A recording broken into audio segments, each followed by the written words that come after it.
What's going on, my Fly Happy family? It's your boy Izzy. Welcome if you're new. So, first take, man, started discussing the issues with Draymond Green as far as him getting his first tech in his first game. Oh, man, is it a repeat of last year, man? We're about to get all the way into it, but before we do that, y'all make sure y'all hit that thumbs up for your boy if you like the content, and don't forget to subscribe to the channel. We are trying to hit 50 by the end of the day, so if y'all can help me out with that, I highly appreciate it. And don't forget to get in the comment section and let me know what y'all think about this. Let's get it. Draymond Green continuing to struggle with the refs, getting a tech in the first game of the season after all that drama last year. Here's Warriors head coach Steve Kerr on the situation.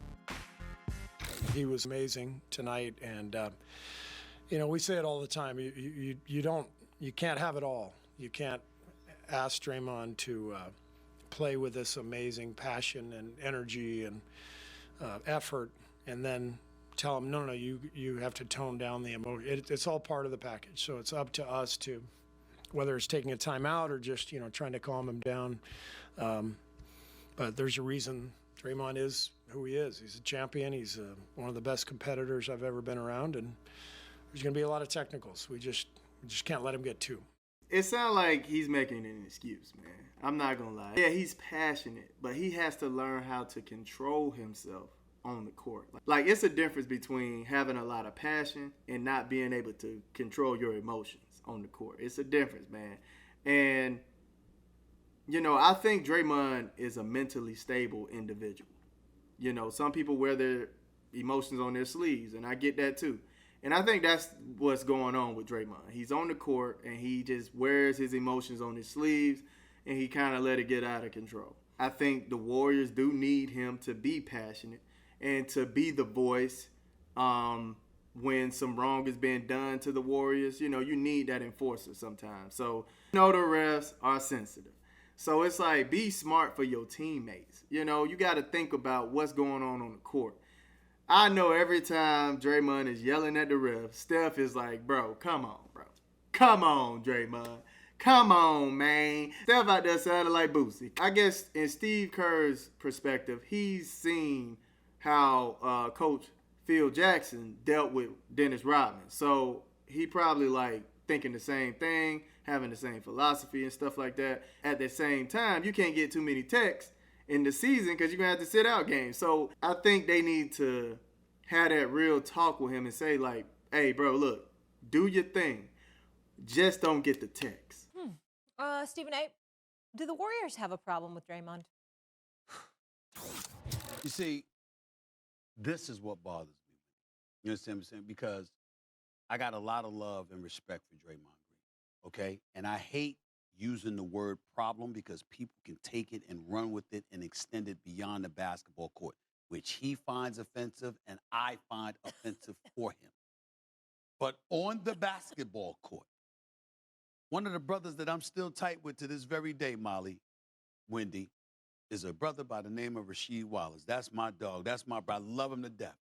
I've never seen anybody in my life that had more problems with referees than Rasheed Wallace. I mean, just looking at them, this man was ready to fight with them. It was unbelievable, okay?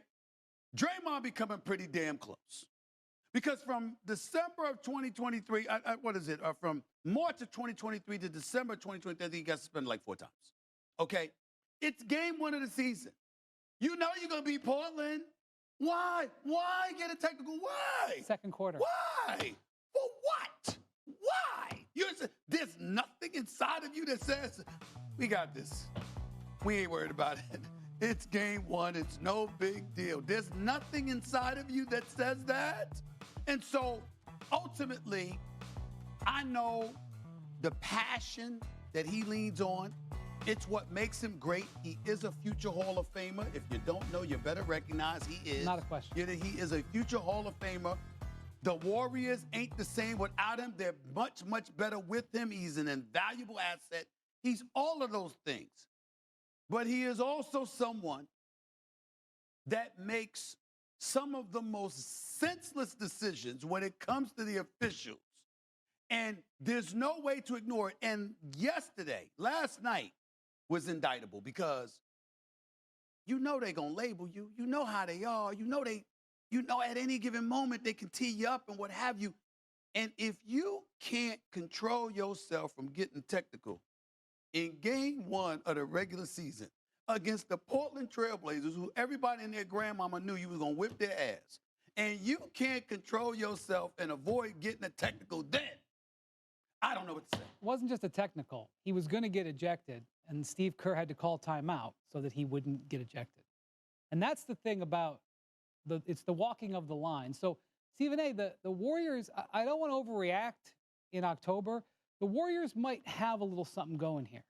Now, I'm not saying they're going to be back playing in the finals, but they have got this 12 or 13-man rotation. Mm-hmm. Their vibes, by Draymond's own explanation, are spectacular. They have got a lot of different ways they can go. They're healthy. You know, they got what I would assume is a very inspired Jonathan Kuminga to have a big year. They've, got Brandon Pajemski, who they are really high on. They've got some new guys.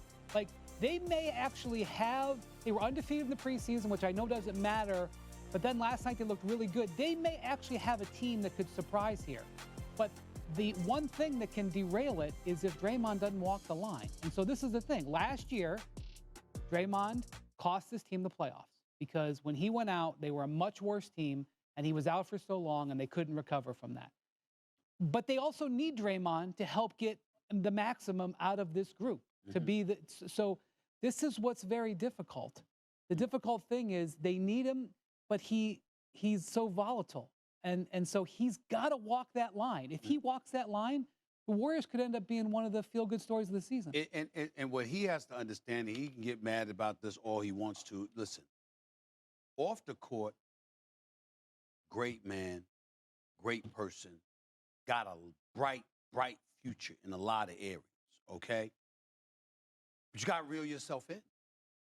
And if you're not willing to do that for the first game of the regular season, when you going to do it? Okay? So that's just the facts. He can live with it, he can deal with it, or he can deny it, he can do what he wants to do. The facts are the facts, okay?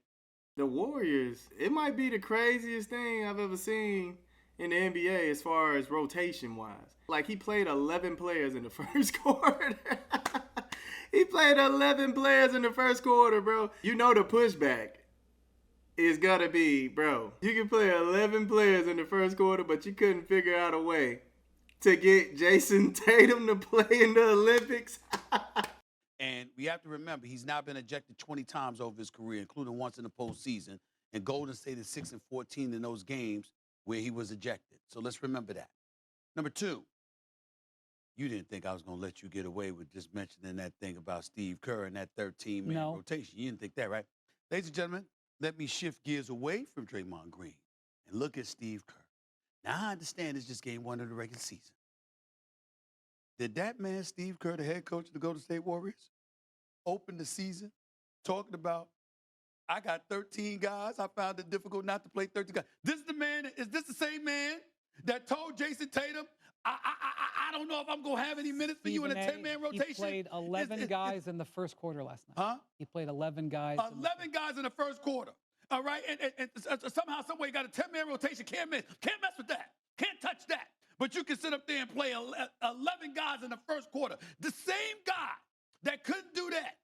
The same guy that I know he watched Jason Tatum put on the show in the season opener against the New York Knicks. Oh, that same man was the one that went on the record last night in game 1 and talked about a 13-man rotation. Is that the same guy? This is your show, and you're in control, and we're out of time, and you put me in a box. You put me in a box in the corner. Wendy, he's still thinking about the Olympics. You know what's happening here. It's you know it wasn't an Olympic game last night, right? You do know that. I do know that. Okay, good. I do know that. Good. I'm just talking about the rotation. He hasn't moved on. He hasn't moved on from the Olympics. Molly, before you go to break, you know how to do math. Could you explain? I understand it's 40 minutes in Olympic competition instead of the 48 minutes in the regular season. Could you understand how some man, a coach, a 4-time champion, got a problem finding an all-world player in a 10-man rotation or making it 11, but he can play 13. Jason Tatum is just fine. I knew that was going to come up.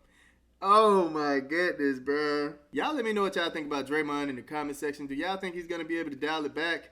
Or do y'all think he's just going to be the same Draymond, man? Tech after tech after tech after tech. Y'all let me know in the comment section. I love y'all. Y'all keep it smooth.